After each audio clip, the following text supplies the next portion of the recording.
Hey everybody. Hi. Hi to all the people who are out there. We're here in San Francisco. My name's Intalks. This is the February installment of Intalks.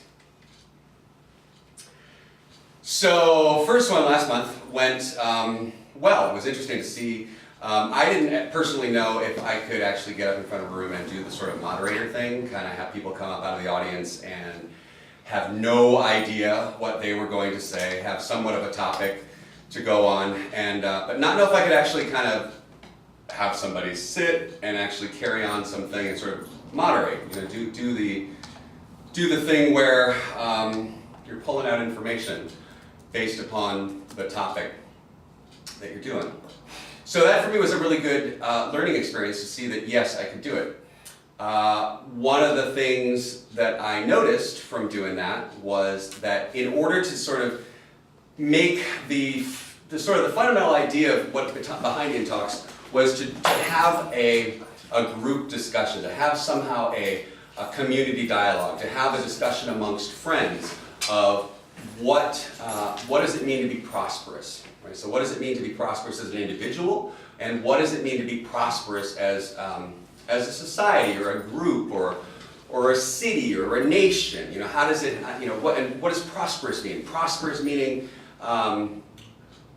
you know, where everything, I have this vision I always say when I think of prosperous, like when your vegetable garden is prosperous, it's not because you have, you know, a lone row of tomatoes over on the right-hand corner that are producing a lot of good fruit, and you have, you know, everything else sort of withering on the vine. You know, prosperous to me means where everything is being nurtured, and don't laugh. we had a little round of discussion whether or not tomatoes or fruit, and I don't know if we ever came to the bottom of that, if it's true or if it's not true. If you can have a vegetable garden that produces fruit. Who knows? But prosperous to me means some sort of like underlying level of success, but not necessarily success in the sense of how much money is in the pocket, but a sense of success to what does it mean, how much happiness do I have in life? You know, what's my happiness quotient? What's the level of happiness? You know, it seems like all of us as human beings, we're trying to move into life looking for happiness. I think that the human condition is one of such that we're always sort of moving towards things that bring happiness to us and trying to sort of move away from things that bring us uncomfort, discomfort, unhappiness.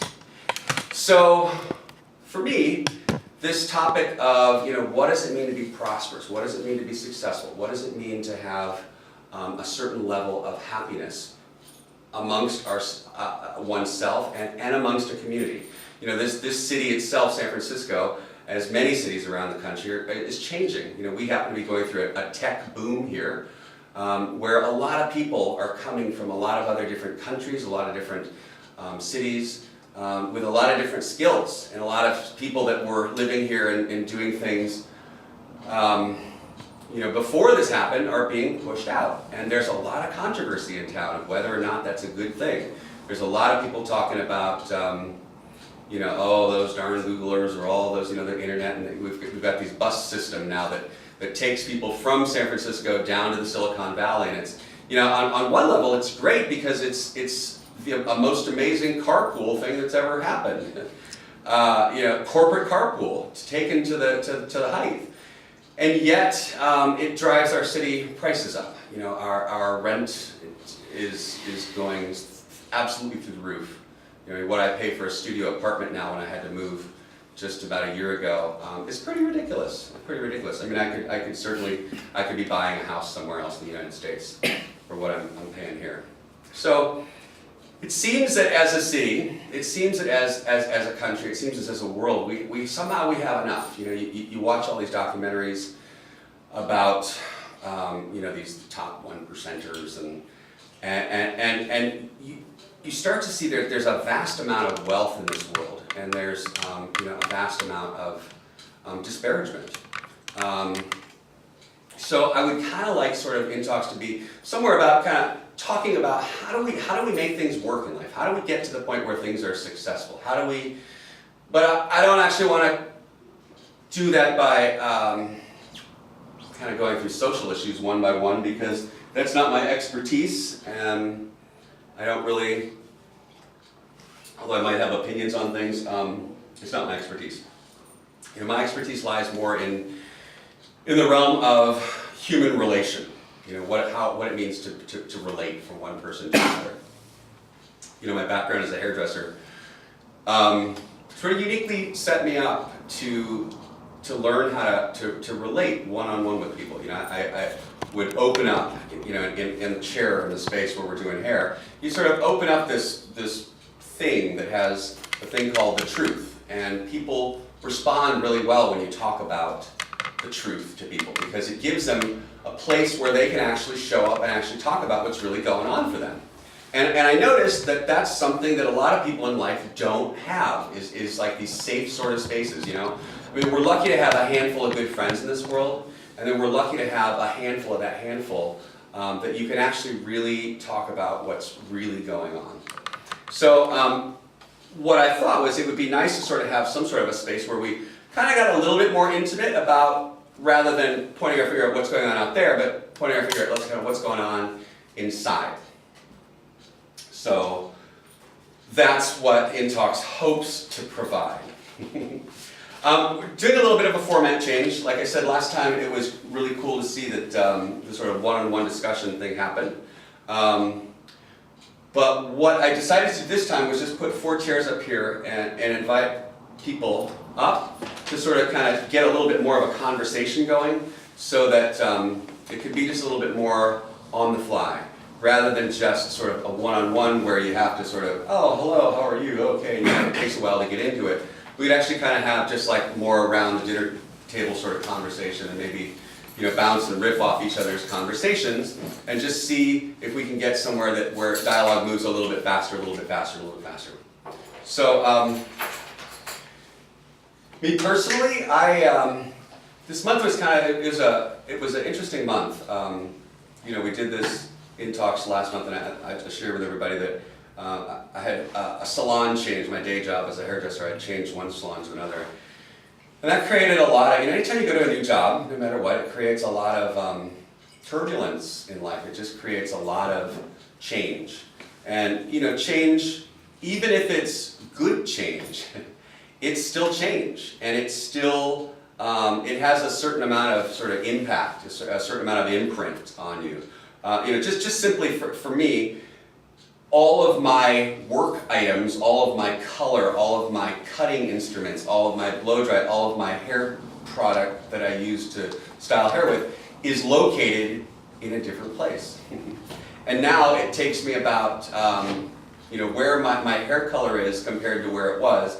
I was 4 steps away from my hair color, now I'm 40 steps away from my hair color. So if I go and I mix something up in the back and it's, and I walk back out and I forget to bring a brush, then it's 40 steps back, and then I come back and I realize, I didn't bring clips. And then it's 40 steps back, and so even though change might be a good thing, even though this new space feels really good, it's change, and it requires a certain amount of effort that you didn't know what it was going to be, and it can drain you. And so this month for me has been pretty draining. I got sick twice, kind of really tried to hold the illness off of me, because when I get sick somehow I do everything sort of big.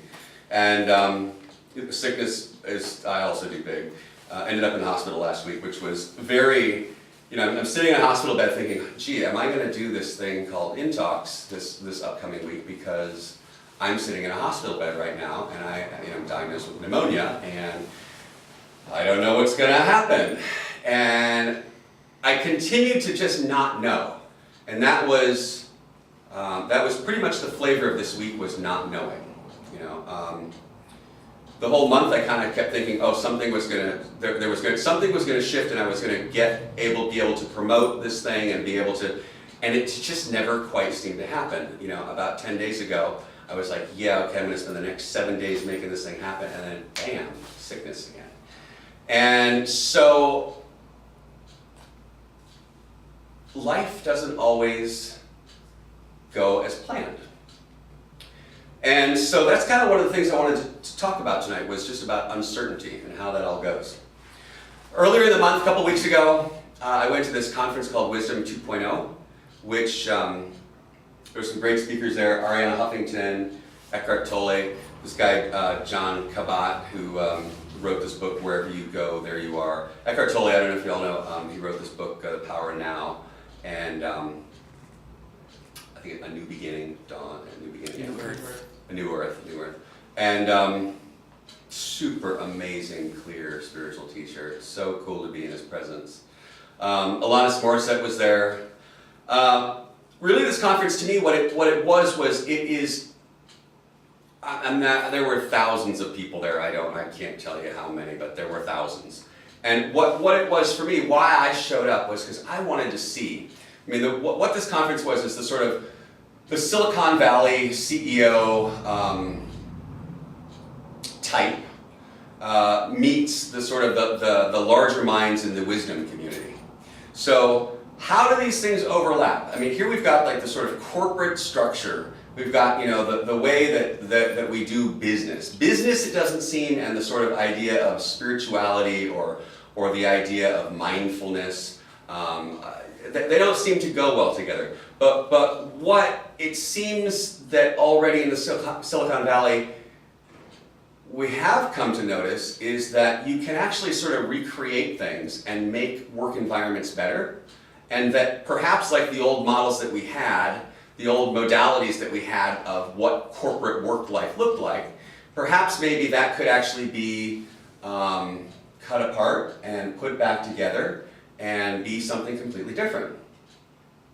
So they actually, I pulled this actually off their Wisdom website. It says, Wisdom 2.0 addresses the great challenge of our age, to not only live connected to one another through our technology, but to do so in ways that are beneficial to our own well-being, effective in our work, and useful in the world.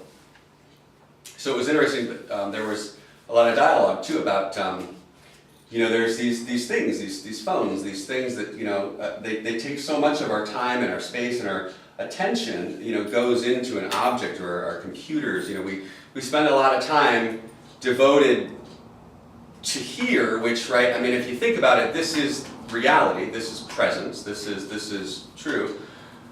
But this kind of connects you to something that is all sort of mind related, right? It's not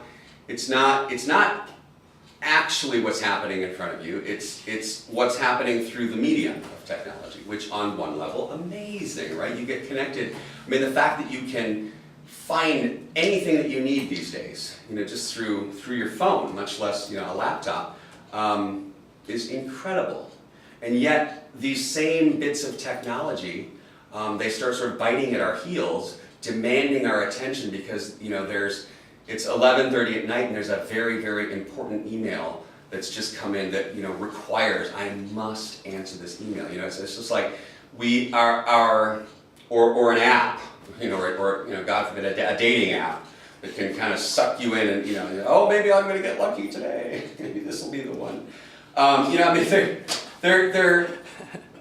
they're amazing little tools, and yet they're amazing little black holes.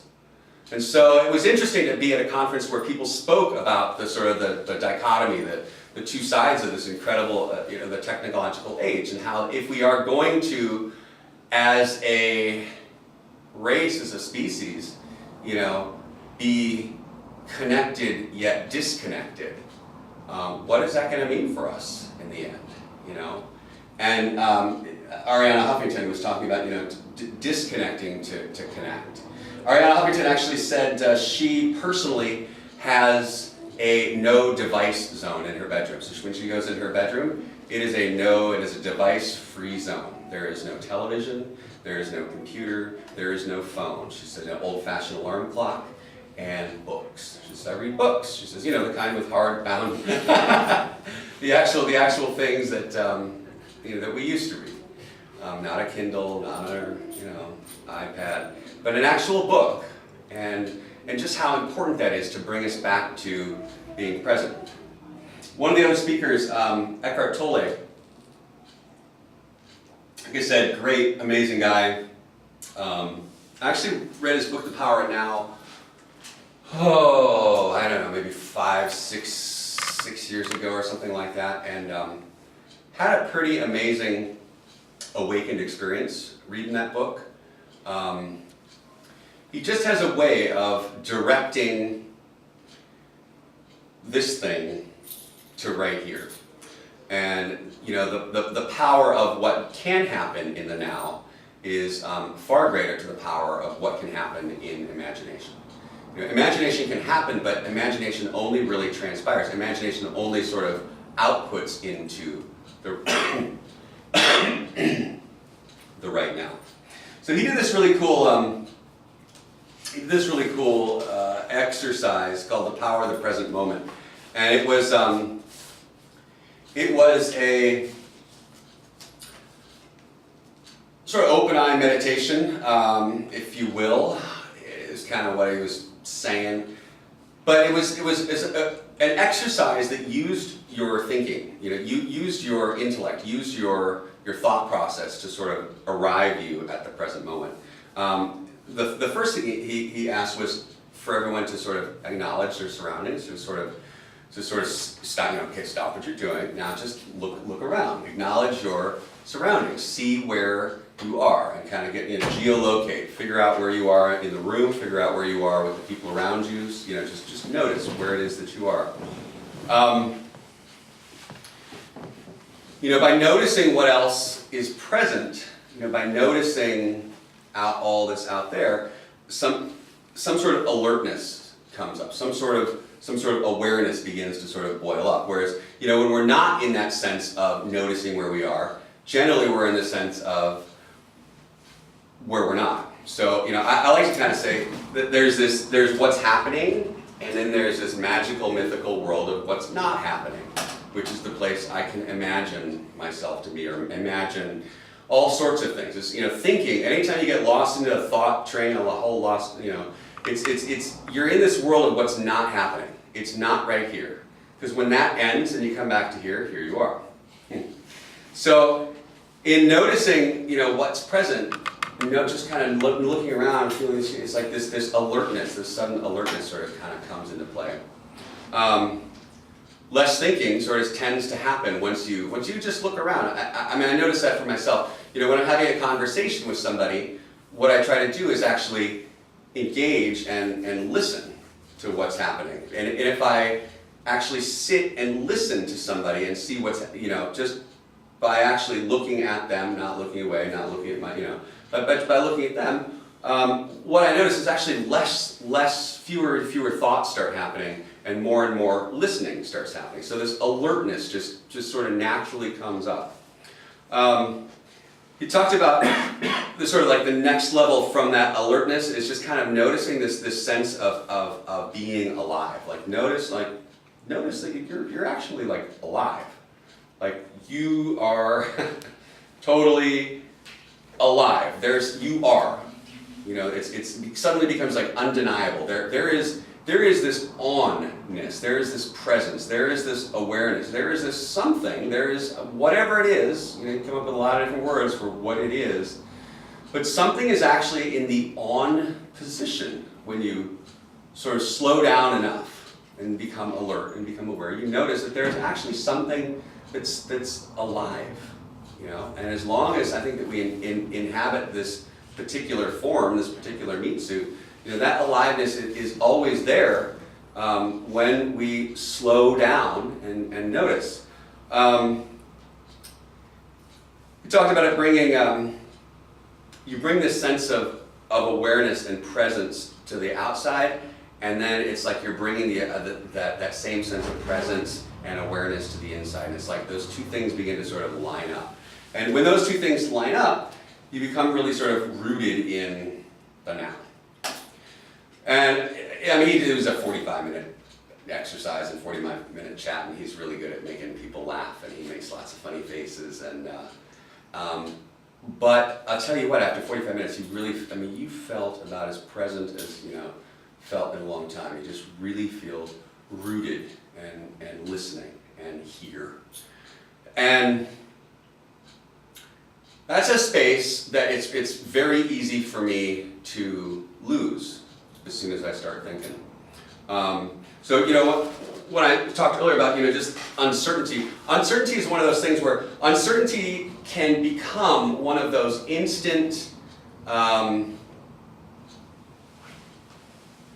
spark. It can be the spark to thinking. Because if we're always trying to move towards things that make us feel better, and trying to move away from things that don't make us, feel good, then uncertainty is like, well, I don't know what's going to happen. And if I'm not sure what's going to happen, then my mind usually goes straight to, well, the worst could happen. So suddenly, and I'm not exactly sure why this is, why the mind decides to go to that place and not to the happy place. I wish it went to the happy place, but I don't know. Maybe your mind is different. Mine, kind of doesn't go to the happy place often. But that sort of uncertainty is one of those things that we don't really have control over. We don't really have, control, I think is the best way to put it. And what is life? What is it like to live life when you don't have control? I think there's a misunderstanding in life that we somehow think for brief moments in time that we actually have control, that we actually have this thing called security. I know, I'm sure that this job, I'm sure my health, I'm sure the relationship, I'm sure, I have this false sense of security. And even though it's false, it sure feels real. It feels real until all of a sudden something changes. And what I've often noticed with youth is there is adversity has never quite struck. And once adversity strikes, it's kind of like that's one of those things where you begin to suddenly realize, when you're young, you have this idea, this vision that life is always in this sort of upward. It's just a growing. It's like it's going to get better and better. And at some point, something happens, whether it's death or whether it's loss of a job or loss of a loved one, or it's just something steps in, and you recognize that there are certain things in life that we just don't have control over. And I think as you begin to sort of mature in life, and maturing usually happens with a bit of age, you start to notice that really there is nothing in life that is for certain. So for me, this month, this week, was pretty uncertain. This night was pretty uncertain. Not knowing, putting it together and trying to put it together in a certain way, and then it just becomes. You just never know. You never know what's going to happen next. So as a sort of like a topic, I'm going to invite my pals up here to come up and to discuss. As a topic, I'd like to kind of just know, and I know this is kind of could be a little awkward to talk about, but what does it feel like to not be in control? What does it feel like? I mean, it's uncomfortable. It's many different things, but we have this sense of control. What does it feel like to not be in control? What does that feel like? So if anyone wants to come on up and yak about it. I'm not in control, so I can't.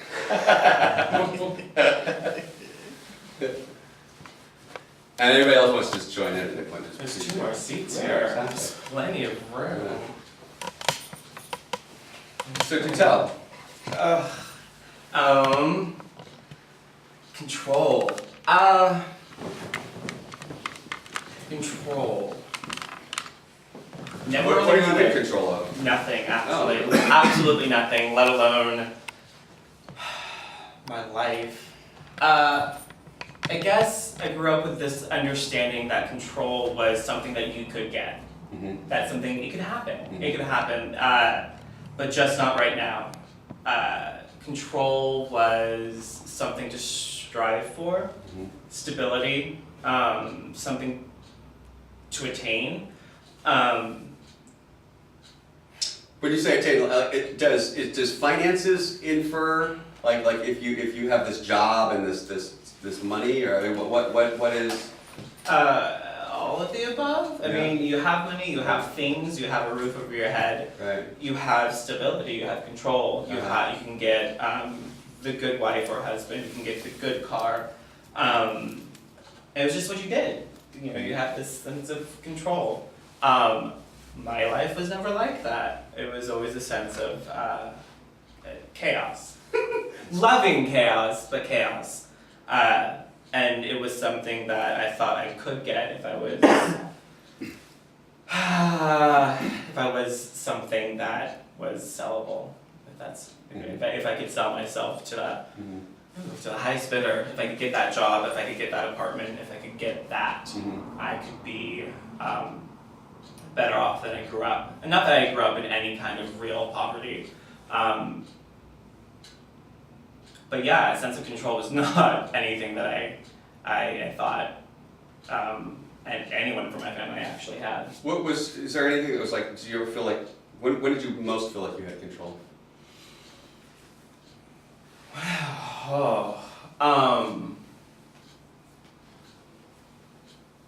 When did you feel like you had the least control?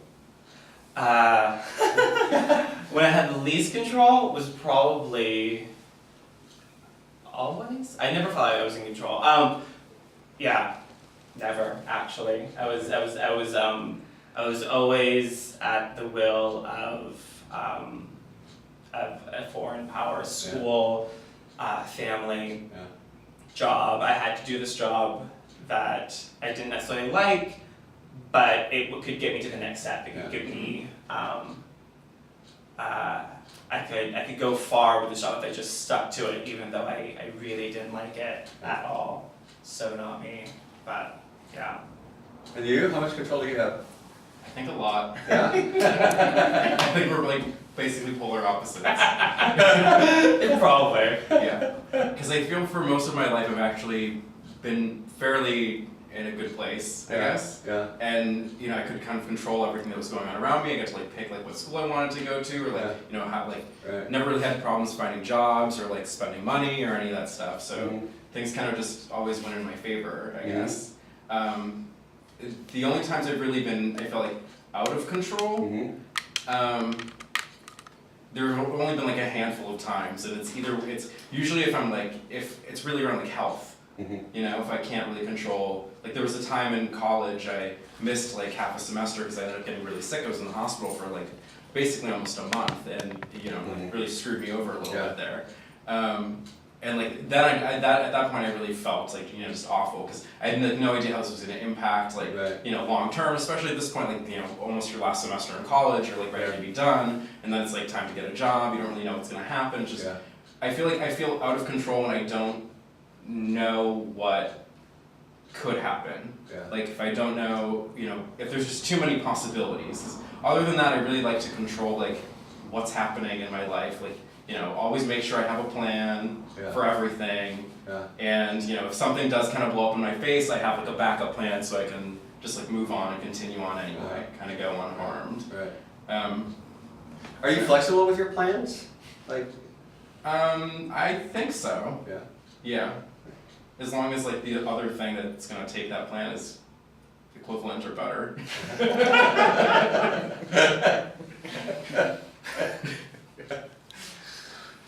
Cool.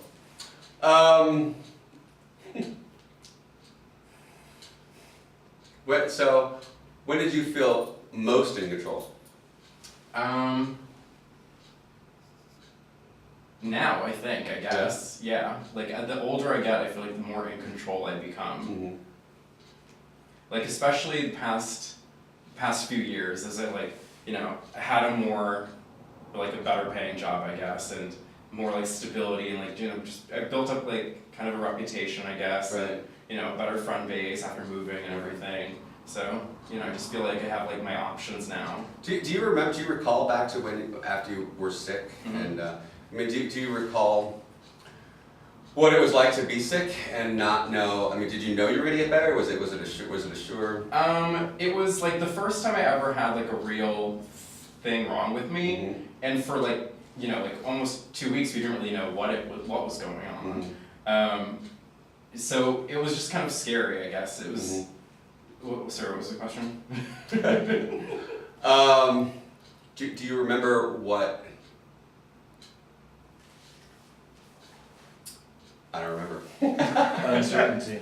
What's that? Uncertainty. Well, I was questioning him directly about this, about when he was sick. Did he, yeah, what did it feel like?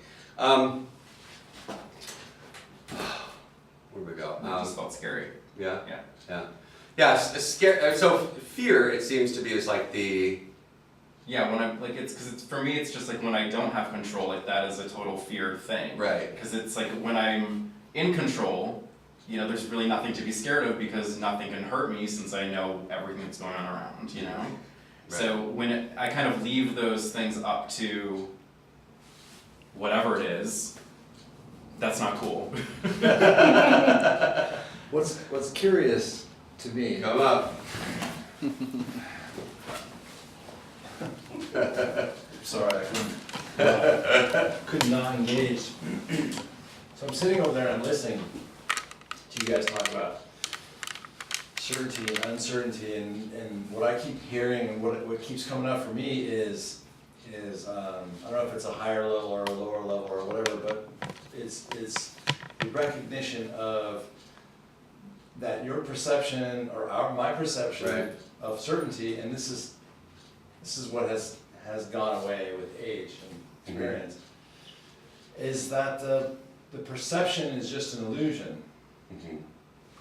Like, when you feel so good that you're in control, I'm sitting there on the couch watching you and you're like happy, and I'm realizing you are no more in control than when you're in your worst moment of fear. Except I'm actually happy when I feel in control versus when my worst moment of fear. it's all done. But feeling in control Yeah. is some contentment that you have based on an illusion. Okay. Your control Yeah. It's is something I absolutely created. illusionary. Yeah. In reality, you have no control. I'll take the illusion. No, and I'm not trying to pick on you, I know. but I'm picking on myself. Right. And I'm trying to compare your guys' story with my own story. I mean, I'm a little older, I've been through some adversity, and some of the more adverse events that I've encountered were basically the loss of control. Mm-hmm. It was the arrival right in my face of this exact thing, that Mhm. we don't have control. Mm-hmm. And yet, the reality is still here, Mm-hmm. things are happening, Right. things are going in whatever direction they're going in. Right. And I can either be in that moment, because I'm gonna be there, I can Right. either be in that moment and be completely frantic, Yeah. that I'm not able to control the direction of anything. Or I can, and over time, I've developed this ability to just deal with what is uncontrollable, I like what you're talking about the illusion. Because it's like a make-believe set of things, circumstances that need to be in place. Right. Right. But they're not always there. But it's some points in your life they're all there. It's like we somehow seemingly all the things that I want to be the way that they want, but they're all subject to change. Yes. They're all subject to some sort of a loss or some sort of like there's an undoing. At some point, everything that you have, everything that you hold near and dear, everything that you hold close, everything that you love, everything that you cherish, even Kylie, Never. it goes away in some form or fashion. It disappears. It disappears. So it seems like that's the big sticky point, is like, so how do I roll with that, going from knowing to not knowing? Going from everything is the way I want it to be, which is this illusory sense that gives me this illusory happiness. It gives me this, false sense of everything's okay, but it's all gonna change.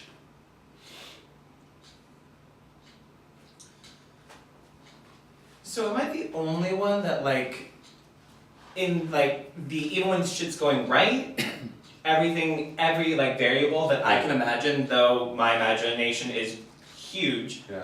it's actually quite narrow comparatively to the universe. Like, I'm the one that I live in fear.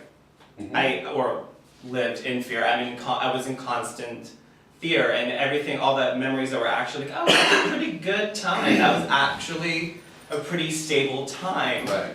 But in that moment was literally, is the floor gonna come out, or whatever the analogy is? Am I gonna fall flat on my face? Right. At all times. And I mean, I have thought that way since I was probably 7 years old. That was my way of thinking.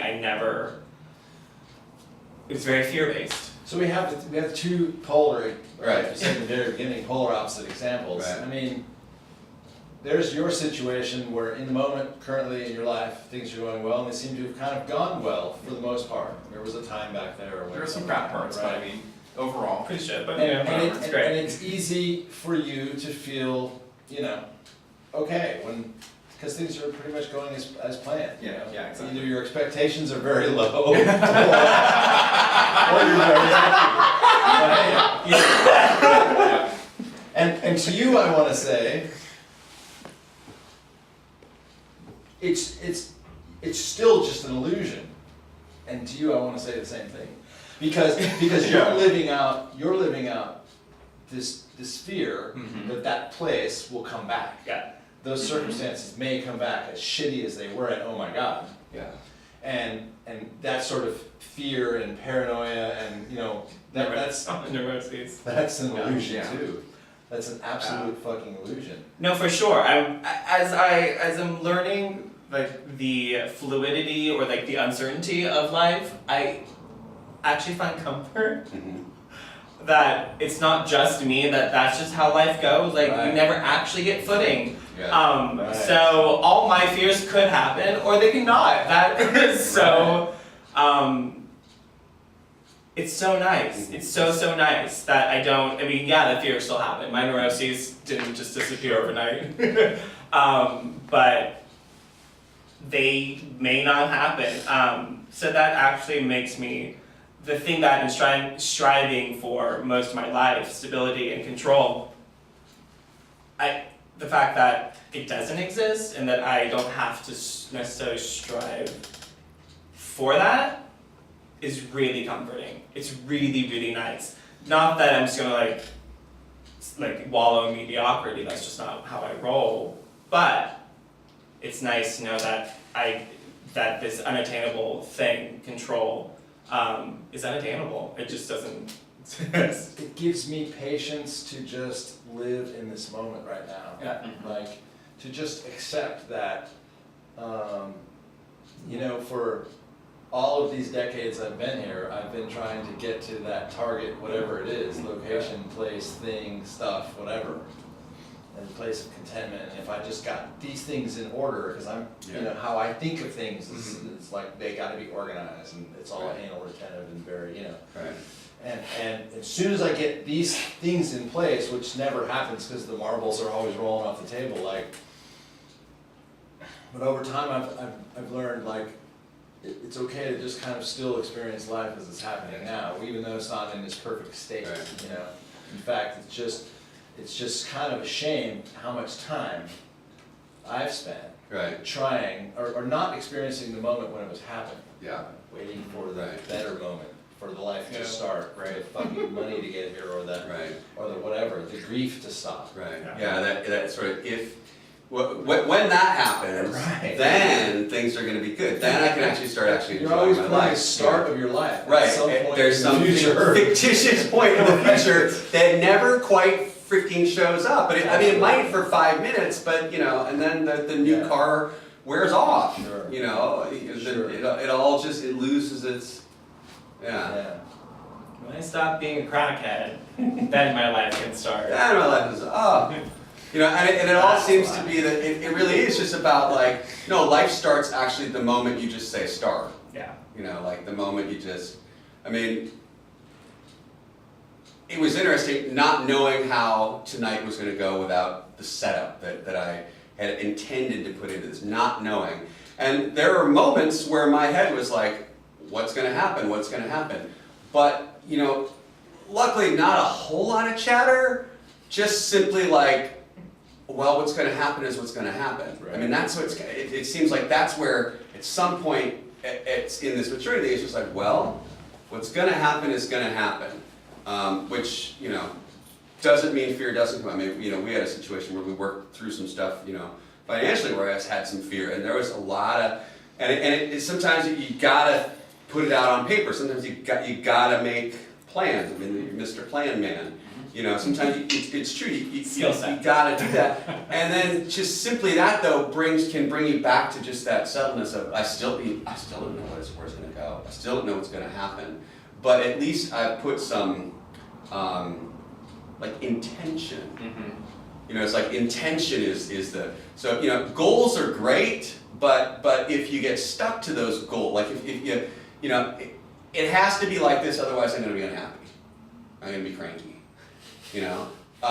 But intention is like, I gotta intend to do stuff, you know, I gotta intend to pay rent, I gotta intend to, you know, get here at, you know, 7 o'clock tonight, I gotta intend to, and then as things are slightly different, you know, oh, ride doesn't get here until 6:59. I guess I'm going to be there till 7:05, or you know, just whatever that is. What do you say? Like there's a patience that sort of comes because you suddenly relax into it. I mean, you know, dare I use the word surrender? You know, you just kind of you stop. Yeah, and I noticed that it's affected me also in the moments where things are quote unquote going right.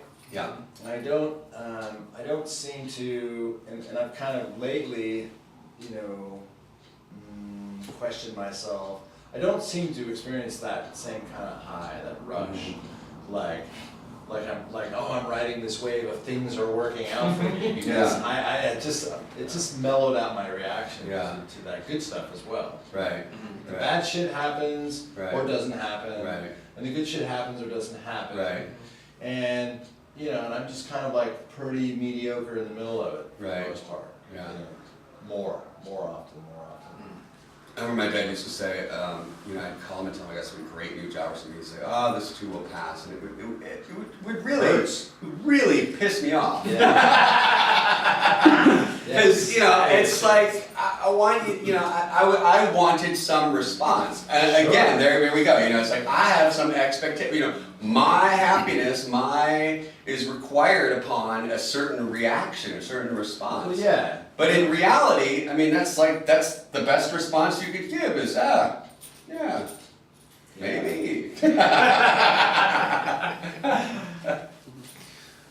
God, it's a can of worms. Daddy issues. Daddy That's issues. for the next episode. We have the same Yeah. horrible dads. They're totally great. But yeah, you know, like, how many times have I, you know, put all my eggs in this one thing and gone to him, or to even in my own reality, my own mind. I'm like, okay, I've got all my eggs right here, and this gonna work this time. Or, Yeah. you know, and it doesn't. Yeah. It might not, or it might. Yeah, relationships are like that. It's you know, it's interesting, even in our primary relationships, so much we assume that other people, you know, like well, first of all, we assume that they understand what the hell we've thought about for the last, you know, 3 days. You know, I've got this whole thought drama I'm going to tell you about, right? And then I don't get the response from you the way that I intend because you don't know. You know, it's like there's this again, like make believe. You know, like when I go into that place of when I'm, you know, away from here. One of the analyses I've heard before is like, you know, somebody was telling me, well, of course you like thinking, Nikos, because you can think whatever you want when you think. You know, you can think things are good, you can think things bad, but you're the king of the think land. You know what I mean? You're like the one that can, you're the ruler. But then you come back into this right here, and you don't have that same sense of control, because like what's happening is actually what's happening. And although you might be able to change it by, like sticking a stick in it or something. That always works. Just changes the game a bit. Yeah, but yeah, you don't have a whole lot of control here in the way that you do when you think. Right. Yeah. But what's key for me in this right now is how the positive and the negative reactions are exactly identical. They're just a different way of projecting onto what's happening, the facts, Right. some stuff that makes you believe that it's either really great or really shitty. And in reality, it's none of that. There's none of it, right? Or all of it. It's none of that. Right. Yeah, I've heard it for like life is a series of situations. It's just the sort of the value I attach to it that makes it, this is great, or this is shit. But it's just what it is. It's just what it is. And somehow that seems to be the ticket to this, that seems to be like the ticket home to all this stuff, is that subtle realization, that subtle awareness that the less I stay married to that outcome, the happier I'll be. The less dissatisfied I'll be. Right. Yeah, it's not even. Yeah, it's not even like, it's not like I just have to figure out how to believe that the good stuff is Right. happy too, because you Right. see those kinds of people too doing Right. that, like trying to convince themselves that Right. all that really shitty thing, and it's fine, and it's happy too, and it's Right. okay, and I'm okay with it, because there's a certain amount of you just got to experience it, and yeah, some shit definitely has a certain color to it, it's on that side of the shitty line, and Yeah. some things are over there on the good side, but Right. it's a question of maybe how much you amplify the difference, Yeah. right? Yeah, and that amplification for me is my attachment to it. It's like that requirement, right? So like I require it to be a certain thing, and that's where I get stuck. Is in that requirement. Well, I think that's exactly the thing. If it's something that you actually need, then it's really easy to when you're not in control to actually be dissatisfied. But if it's something that you think you need, Right. to not be in control of it, to put yourself in a bad place, that's entirely just a fabrication. And it's the same thing as putting yourself in a good place in the same situation. Yeah. It's not really something you need. If you have all your basic needs met, Right. then you really just make the decision to be happy, you're happy, But I guess what I'm saying is a lot of what you guys are talking about, it sounds to me, it's like you're deciding, or maybe it's not a decision, but it's the way you are, to either be happy or be miserable about something that, because you don't have control over it, it doesn't really matter either way, I guess, how you feel. But, there are certain things in life that if you don't have control over it, you're gonna be miserable no matter what, or because you do have control over it, you are going to be satisfied. So it's basically if you, think of kids starving in Africa, I'm pretty sure they're not having a great time starving to death, but I think a lot of what we have we kind of take for granted, Right. so it's easy to put ourselves in this different place where it's okay, I'm just gonna be, I feel like we're kind of all at a different level where you're directly in the middle between I could go either way with how life comes, I'm just gonna kind of take it for what it is, whereas you're more oh my god, I need to freak out, and I'm just okay, this is cool, I'm in charge right now, which is I think really interesting that we can all, the same thing could probably be happening to all of us, and we'd all be taking it entirely differently. Yeah, and on a global scale, in terms of the extremes of what we could be experiencing, Right. You name it. We could be on the streets of Baghdad with car bombs going off, or we could be sitting in a in a monastery with the monks, we can be, Right. you know, endless money or broke, looking for rice in India. It's interesting, like, where we're sitting right here, Yeah. we're all pretty homogeneous. Yeah. Our Yeah. little experience, and that goes to shine a light on what you're just saying, which is like, if we're sitting in a pretty homogeneous, kind of average situation, the fact that any of our individual acceptance or not of those things would be extreme is kind of, yeah, it's like made up, Yeah. you know, doesn't really need to be. Uh, Either really, I mean, yes, I have to sign off on that, but like, as someone who can do that to the nth degree of it's not that bad, it could always be worse, like I'm not recognizing my own, like, it's pretty shitty, you know what I mean? Like, for my life, in this moment, it could always be worse, sure. and never recognizing the fact, or never letting myself accept the fact that, no, this is pretty shitty. Your Yeah. shitty little life is pretty low. It's not the worst. You're not living on the street, but for you, in this corporeal form, it's not great. It's not great. And because I have a bad habit of it can always be worse. I could be in Kiev. I could be so many other places where it would be so much worse. And that to have that, I'm thankful that I'm able to have the perspective that it could be so much worse. But my mind can also use that as a tool to not be in the now, to not be in the present, to not actually let myself experience what's actually happening. You know, like it's that I'm. Yeah, I mean, you've got to give your,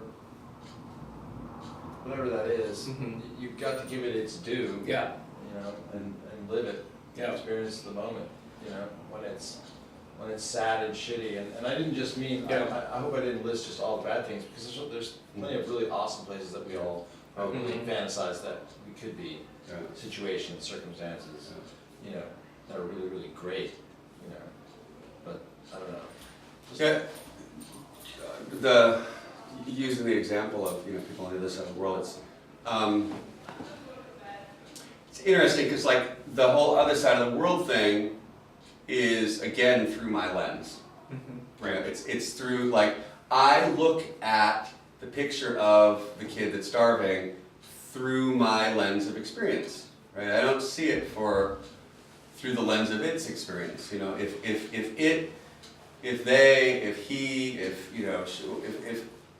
the experience that's happening over there, let's just kind of the experience that's happening that way, like I can't know it. It's so weird because this whole around the world thing. It's like, you know, there's stuff. I mean, that's the cool thing about traveling is you realize suddenly that, oh my God, like the way I see things is so small. Like, you know, my parents told me this, and I went to this school and I did that, and this is what normal people do. And then you travel and you realize, wow, maybe there's other normal, right? And so like, you know, I often wonder, you know, it's like I look at suffering and stuff from another perspective, but I'm still looking at it through my lens of my life. It's really, I don't know if I can ever really see it for just, certainly not from its perspective, but, you know, without any of my residue.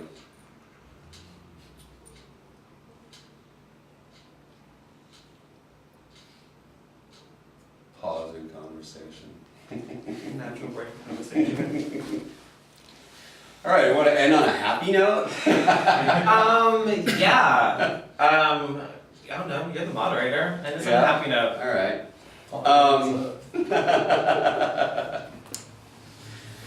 So, what would be a good happy way to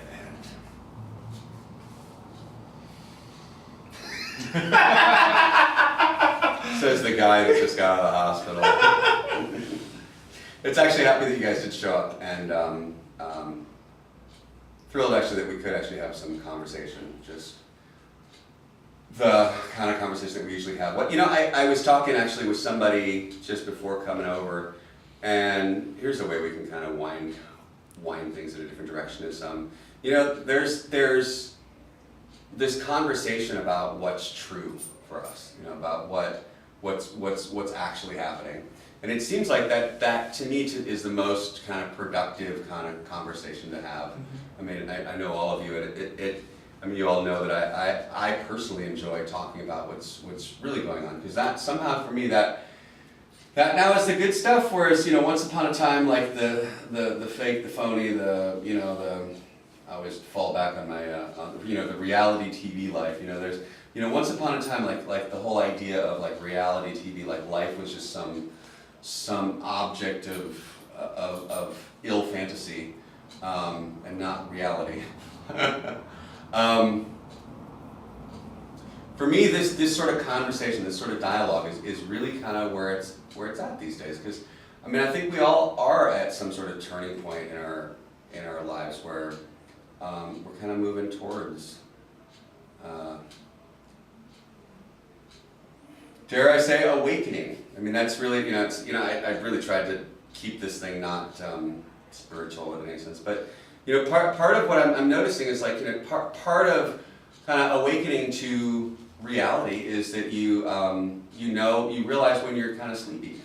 You know, you realize when you're really, like, sleepy mean to me is, you know, awake versus asleep. Asleep means I'm just lost in my thoughts. I'm lost in the way that I think things should be. And awake is, you know, oh, I'm just kind of like aware to the idea that, oh my gosh. So, and for me, good friends, good friendship, good conversation is always reminding me that it's not, you know, it's not what you think.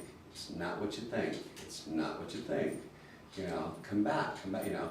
And it's just like that to me is that to me now is good conversation. Is like literally sitting around talking about the potential of life without the incessant thought. Yeah. I have this great teacher who teaches me lessons every day because I work with them, and one of their favorite sayings is, "No one likes a downer Debbie." It's Debbie Downer. Debbie Downer. Well, she's not of this country, so linguistics.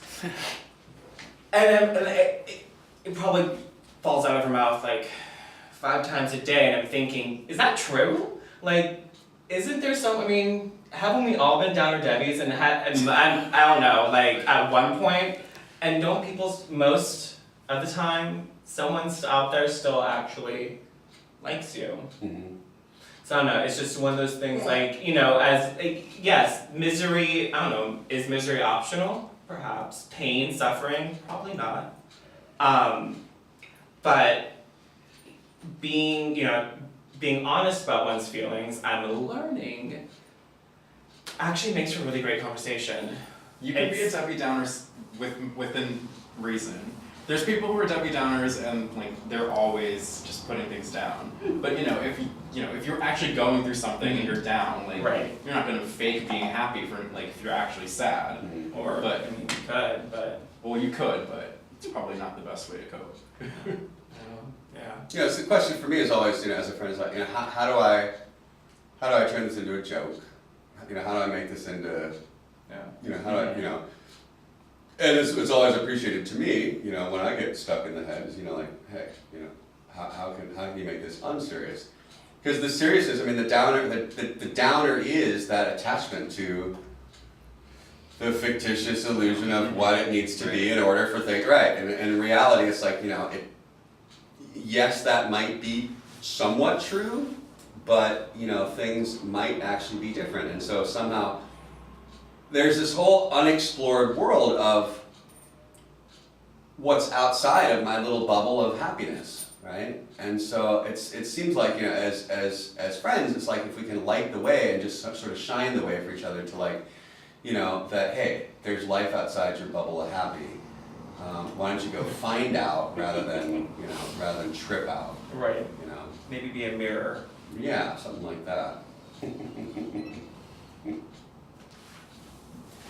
All right, so it is 8:35, and maybe we should just call that.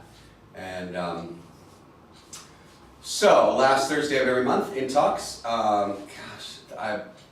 this is what absolutely winging it and absolutely unprepared and absolutely not knowing, absolutely uncertain looks like, because just didn't have the energy to do it. But you know what? Felt as though that even though I didn't, I should, because I had enough sort of internal body strength to do it. And just not knowing wasn't a good enough reason not to. Just not, you know, that just wasn't a good enough reason not to. But thanks for tuning in if you did. And this is our wonderful uncertainty panel. Thank you. Default settings. Yeah. Absolutely. Uncertainty.